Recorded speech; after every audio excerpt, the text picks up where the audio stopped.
Hello प्यारे बच्चों, आप सभी का मैथ कनेक्ट में फिर से एक बार स्वागत है। तो बच्चों, इस वीडियो में हम वज्र गुणन विधि से सवालों को हल करना सीखेंगे। ये विधि बहुत ही आसान है, परंतु आप इसे समझेंगे, इसके सूत्रों को समझेंगे तब ये आसान लगेगा, अन्यथा ये आपको बहुत कठिन लगेगा। तो इस वीडियो में मैं आपको इस पूरे विस्तार से समझाऊंगा कि इसे कैसे हल किया जाता है, इसके सूत्रों का उपयोग कैसे किया जाता है। अंत में मैं ये भी बताऊंगा कि सूत्रों को आसान तरीके से कैसे याद किया जा सके, ताकि आप परीक्षा में बड़ी ही आसानी से सरल तरीके से इसे हल कर सके। तो बच्चों, इसके पहले हमने ये वाले सीखे थे, प्रतिस्थापन विधि सीखे, विलोपन विधि सीखे। अब हम वज्र गुणन विधि को समझेंगे और सीखेंगे। तो वीडियो के अंत तक बने रहिए, आप ज़रूर कुछ अच्छा सीखेंगे। तो बच्चों, जब ऐसा सवाल रहे वज्र गुणन विधि, तो सबसे पहले तो हमारे पास दो चर वाले समीकरण होते हैं, फिर उसके बाद हमें इसे हल करना होता है। तो इसका सूत्र है, फॉर्मूला है, मैं अभी आपको बताऊंगा, और उसके बाद सूत्र और फॉर्मूले को याद कैसे करना है वो भी मैं आपको बताऊंगा। तो सबसे पहले इसे हल करते हैं कि हल कैसे किया जाता है। तो देखो, हमारे पास जो हम दो चर वाले रैखिक समीकरण कर रहे हैं, उसके अंदर होता है ax प्लस by प्लस सी बराबर 0। अब देखो यहाँ पे a b c ये क्या है? ये वास्तविक संख्याएं हैं, और x y क्या है? यही दो चर हैं। जो हम दो चरों वाले रैखिक समीकरण की बात करते हैं, तो ये और ये दोनों चर है, और a b c ये वास्तविक संख्याएं हैं। अगर मान लीजिए कि मैं लिखता हूँ x प्लस 4 बराबर x प्लस वाई बराबर 4, तो अब इसके गुणांक में देखिए क्या है, मतलब ये यहाँ 1 माना जाएगा, इसके बगल में भी 1 माना जाएगा, और ये तो संख्या है ये। तो सबसे पहले हम इसे इस रूप में लिख लेते हैं। कैसे? तो x प्लस वाई, अब 4 को हम इस तरफ लेंगे तो -4 बराबर 0। अब क्या हो जाएगा? अब अगर मैं a अगर पकड़ूं तो a क्या हो जाएगा? x के बगल में क्या है? 1 है। अब b पकड़ूं तो क्या हो जाएगा? y के बगल में 1 है।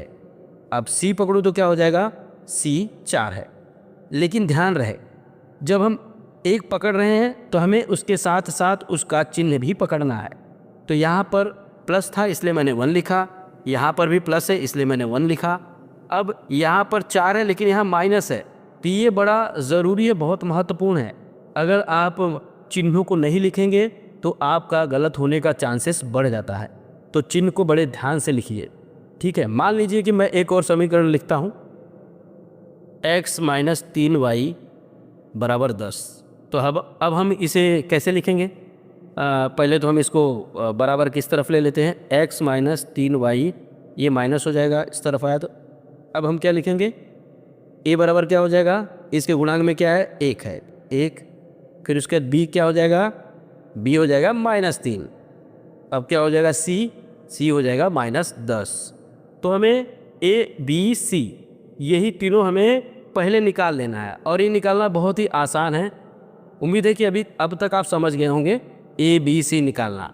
a b c निकाल लेना है, फिर मैं अभी फॉर्मूला बताऊंगा, फॉर्मूला बताकर इसे हल करेंगे, फिर आपको समझ में आ जाएगा। फिर उस फॉर्मूले को कैसे याद करना है वो भी आप समझ जाएंगे। तो चलिए इसको पहले हल करते हैं। तो सबसे पहले इसे हम अपने इस संख्याओं को बराबर के इस तरफ ले लेते हैं।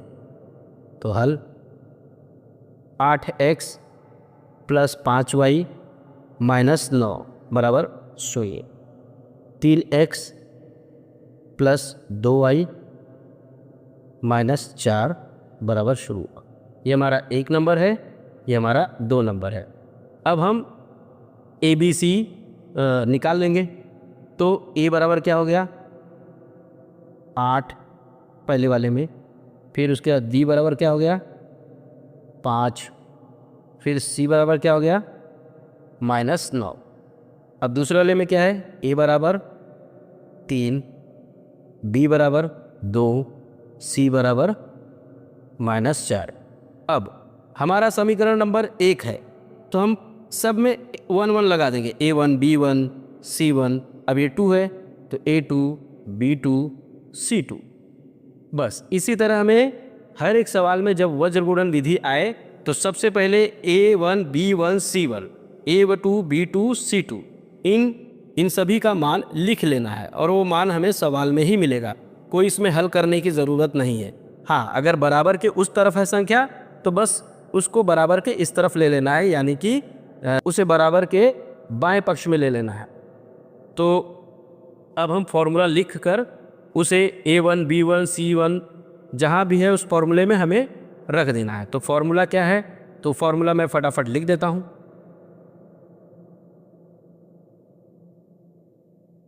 तो x बटे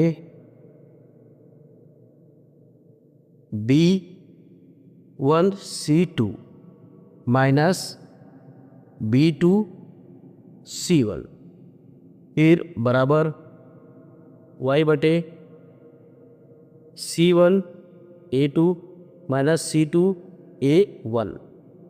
फिर उसके बाद क्या हो जाएगा, 1 बटे A1 B2 minus A2 B1। अब जैसा कि आप देख रहे हैं इसी में हमें ये सारे मान रख देने हैं। जब ये सारे मान रख देंगे तो बाद में हम इसको गुणा और घटा के निकाल देंगे कि क्या क्या आता है। तो अब हम लिखेंगे x के नीचे जो है हम लिख देंगे B1 क्या है, B1 हमारा 5 है, 5 ब्रैकेट दिखाएंगे। C2 क्या है हमारा, C2 हमारा -4 है तो -4 तो बड़ा सा माइनस। B2 ये है 2। C1 क्या है -9 है, फिर बराबर y बटे C1 क्या है -9। फिर A2 क्या है 3, फिर माइनस C2 क्या है -4। फिर A1 क्या है हमारा, A1 8 है। अब हम A वाला भी लिख देते हैं। A1 क्या है, A1 हमारा 8 है। B2 क्या है हमारा 2 है, फिर माइनस A2 क्या है हमारा 3 है और आखिर में B1 क्या है हमारा 5 है। ठीक है,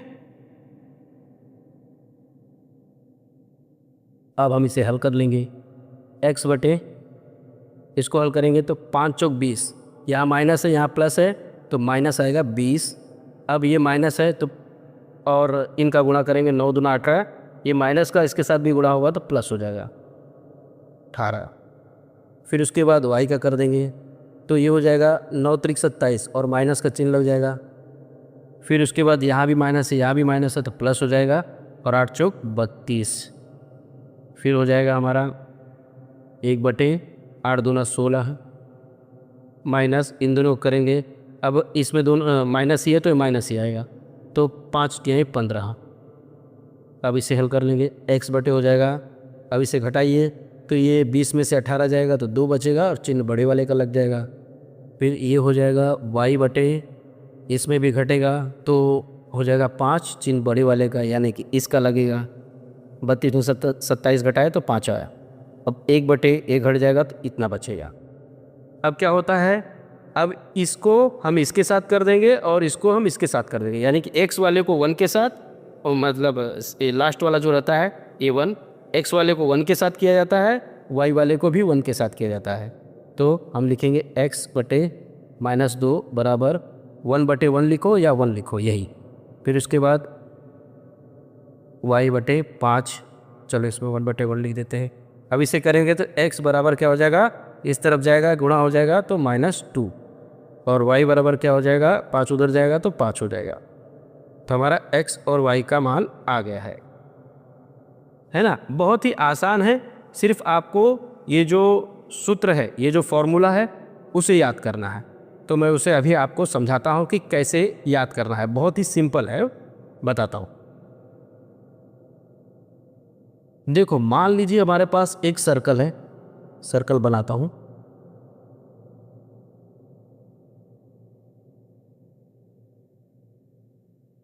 ये सर्कल है। अब ये सर्कल कुछ इस तरह चल रही है। एक घड़ी की सुई की तरह, मतलब क्लॉकवाइज। अब हम इसे ए मान लेते हैं, इसे बी, इसे सी। अब इस तरह चल रही है, तो ये कैसा चल रहा है, तो हम यहाँ से लेंगे जैसे बी सी, सी ए और ए बी।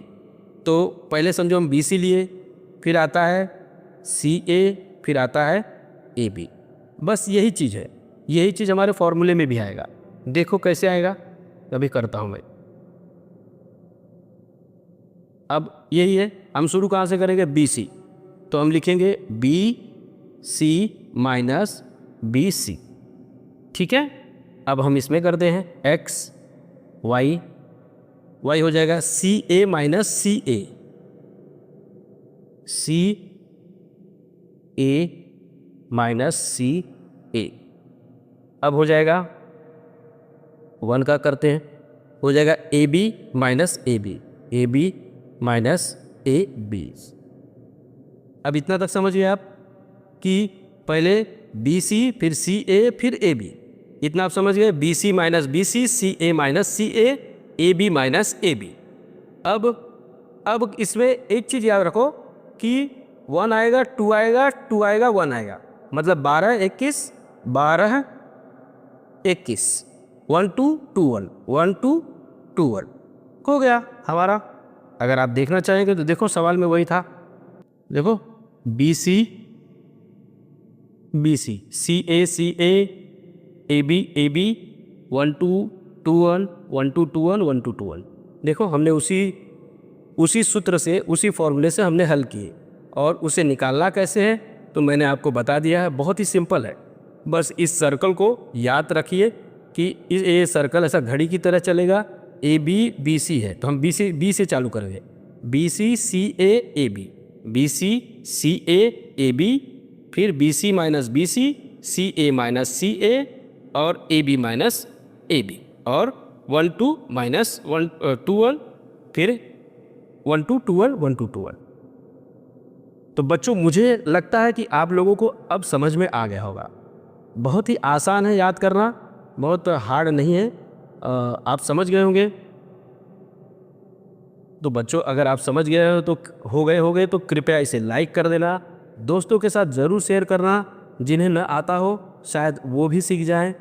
तो मिलते हैं अगले वीडियो में, कुछ और भी वज्र गुणन विधि के सवाल हम हल करेंगे ताकि आप अच्छी तरीके से समझ जाएं।